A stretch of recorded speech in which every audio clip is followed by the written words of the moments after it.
Hi everyone, Thursday's reading for pleasure time. We're going to take a few more pages of the You Are Awesome book. Yesterday we finished talking about meaningful practice, making sure that when you are doing something, you're doing it to challenge yourself, not just going through the motions. The last bit was eyes water, muscles ache and brain hurt type of practice. The screw your face up, grit your teeth kind of practice that makes you feel good about yourself afterwards because you know you've achieved something. No one gets good at stuff by practicing the things they can already do. Can you walk? The answer is probably yes. Now that you can do it easily, do you get any better the more you practice? You can see where I'm going with this. It's all too easy to revise for an exam, lying on the sofa, one eye on social media, one eye on the page of French words you're supposed to be learning. This isn't hard practice. Getting up, putting your French words away and reciting them several times to your gran, that would be hard practice. You'd make some mistakes, but guess what? You'd be also creating new neural pathways in your French vocab learning and will be more likely to remember the words next time.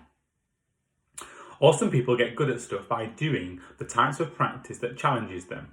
It's secret to their success. But we're not all just talking about people who have become world famous in their chosen field. Here's how you can practice effectively. Number 1, sport. Practice with people better than you. And, sad fact, there is always someone better than you. Unless, of course, you are already world number 1. Practice the hard shots, the tricky passes, use your other foot, assuming it's football of course. That advice is less useful in swimming. Use both feet if you're swimming. 2, presentations to your class. Recite the presentation in the mirror. Then say it to your cat and then your sister. It might be daunting. She, your cat or your sister, might laugh, but it makes it easier when you have to stand up in front of your class. 3, maths. Go on, do the questions you find difficult, not the ones you can already do. And when you get stuck, don't be afraid to ask for help. 4, learning a new language. Speak it, don't be shy. Speak in public to your friends, to your teachers who can give you feedback and tell you where you are making mistakes. Revising for exams. Don't sit there looking blankly at your revision notes, convincing yourself that stuff is going in. Do questions from previous test papers and time yourself to get used to working in test-like conditions. Remember my brother, the super competitive one, the one who still owes me a brand new BMX? He was older and better than me at table tennis. He gave me the stretching practice I needed in the garage. He was faster than me, stronger than me, better than me. If you meet him, don't tell him I said that though, it'll go to his head. Later on in my career, I moved all over Europe to get practice partners that were better than me. It was hard. I needed to practice against opponents who could send shots I couldn't return at first. So I'd be ready, relaxed even, when those shots came at me in the Olympics. No offence, but I wouldn't have got very far playing, for example, your dad for practice. Unless, of course, your dad is called Jean-Jacques or Mai Lin. He's probably not Olympic standard, and so not a difficult enough opponent. Practicing with him would be the table tennis equivalent of walking round my own bedroom. The secret of practice. Check out these tales that uncover the practice secret and demonstrate how effectively practice really boosts your performance.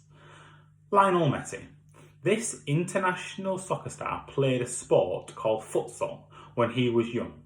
Futsal is a version of football played five-a-side on a tiny pitch. It is really hard. You have to be extremely fast and it hones deft ball skills because the pitch is so small. When it comes to playing on a full-size football pitch, the game feels slower. It meant for someone like Messi, who had learned to play an accelerated version of the game, football on a full-size pitch became easier to read and master. Benjamin Franklin, one of the founding fathers of America, a leading politician, author and scientist. His father told him when he was a child that he was not good enough at writing. So, to improve, he acquired and read the works of all the great writers of the time. He would then try and reconstruct the entire piece of writing again from memory, and then pair what he had written with the original so he could see all of his mistakes. He even translated the articles into rhyme sometimes to improve his language skills. All highly competent people continually search for ways to keep learning, growing and improving, he said. Great Britain's women's hockey team. In the run-up to the 2016 Olympics, this team of super determined women had something called Thinking Thursdays. They still trained hard on all the other days of the week too, but on Thursdays they really went for it. They were exhausted. At the end of their Thursday session, their coach would ask them to solve problems and think about tactical issues they might face in the next match. Getting used to tackling tricky issues in a state of tiredness made it much easier to think fast when the pressure was on in a really grueling match situation. You can read the result on page 124. Simone Biles.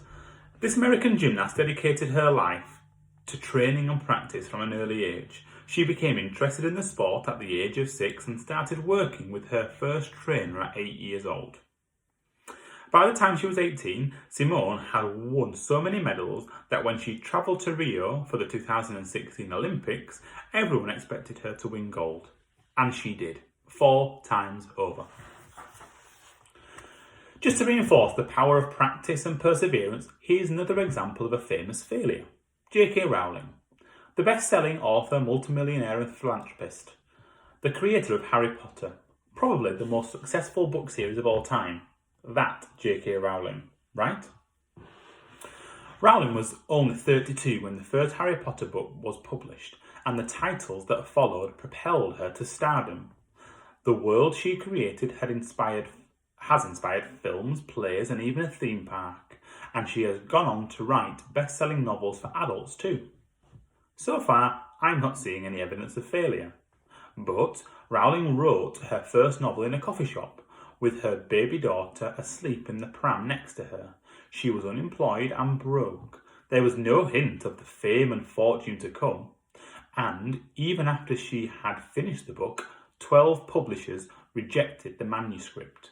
12 turned down Harry Potter. J.K. Rowling didn't give up though. She believed in her work even when it seemed that no one else shared her vision. Finally, a small offer from an editor who could see something magical in the story saw her determination pay off, and the rest is history. Failure taught me things about myself that I could have learned no other way. I discovered that I had a strong will and more discipline than I had suspected. We'll leave it there for today. We'll take it on from page 92 tomorrow. I'll see you then.